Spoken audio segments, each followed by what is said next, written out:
প্রথমবার দিলীপদার বাড়িতে এলেন, কেমন লাগছে? খুব ভালো লাগছে। আপনি তো শহরের সব কিছু, এখানে তো গ্রামীণ পরিবেশ, এই পরিবেশটাকে কেমন লাগছে বা মানিয়ে নিতে কীরকম? আমি নেচার লাভার, আমি ভীষণ ডাউন টু আর্থ। আমার ছোটোবেলাটা এরকম, আমার মানে প্যারেন্টাল হাউসও এরকমই ছিল, বর্ধমান জেলার কাটোয়াতে। তো আমার শৈশবটা এরকম গ্রামের মধ্যে দিয়ে কেটেছে, গঙ্গার ধারে। তো অনেক বছর বাদে আমি সেই আমার শৈশবটাকে খুঁজে পাচ্ছি। আর জঙ্গলমহল সম্পর্কে আমার একটুখানি আমি কিউরিয়াসও ছিলাম, একটু ভয় ভয়ও লাগতো। সেই জঙ্গলমহলের মধ্যে আমি আছি, এত সুন্দর পারিপার্শ্বিক বাতাবরণ, গাছপালা, খুব ভালো লাগছে আমার।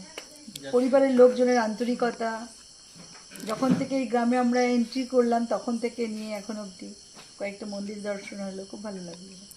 গাছ ভরা ফল, পাশে মুরগির পোলট্রি, এখানে সুন্দর গরু বাড়ির মধ্যেই। এই যে দীঘা মন্দিরে আপনারা যখন জগন্নাথ মন্দিরে গেছেন, তারপর থেকে রাজনৈতিক মহলে একটা জোর জল্পনা চলছে, এই বিষয়টাকে নিয়ে কী বলবেন? এটা পার্টিকুলার কিছু কিছু মানুষের হয়তো ভুল ধারণাটা একটা বিভ্রান্তি তৈরি করার রাজনৈতিক মহলে। কিছু ব্যক্তির, আমি জানি না, তো কারো কিছু ব্যক্তিগত হয়তো ইন্টেনশন আছে, ওনাকে কেউ হয়তো জেলাস করেন, তাই হয়তো ওইভাবে একটুখানি ব্যাপারটাকে। আগামীকাল বঙ্গ বিজেপির যে বৈঠক, সেখানেই দিলীপদাকে ডাকা হয়নি, এমনটাই কিন্তু সব জায়গায় জানা যাচ্ছে, এই বিষয়টাকে নিয়ে কী বলবেন?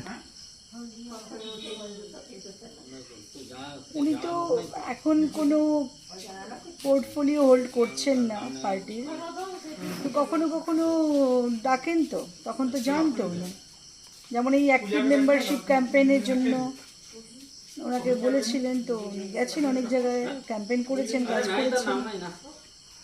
শেষ প্রশ্ন, দিলীপদা কি তৃণমূলে যাচ্ছেন, যেটা রাজনৈতিক মহলে এই মুহূর্তে চর্চার বিষয় হয়ে দাঁড়িয়েছেন? কোনো দিনই না, এটা কোনো দিনও সম্ভব না। Thank you.